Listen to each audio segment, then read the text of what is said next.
Hi there, I'm Stella from Stella's Yarn Universe. In this quick crochet lesson, I will show you how to make neat color changes in single crochet, or double crochet as it is called in British and Australian terms.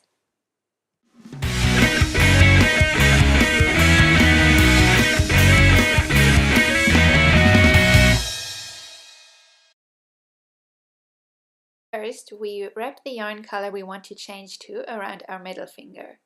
This way we will have it in place when we are ready to change colors. Then we take our work and insert our hook into the next stitch for a single crochet. And we pick up the old color and pull it through. So now we've got 2 loops on our hook. And we let go of the old color and take the new color yarn. So we can pick it up and pull it through both loops on our hook.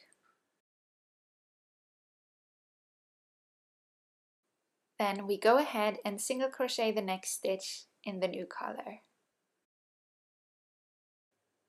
And now we have a neat looking color change.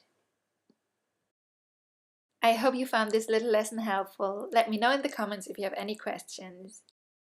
Make sure to subscribe to my channel for more crochet tips and tricks and free patterns. Thank you so much for watching. Happy creating!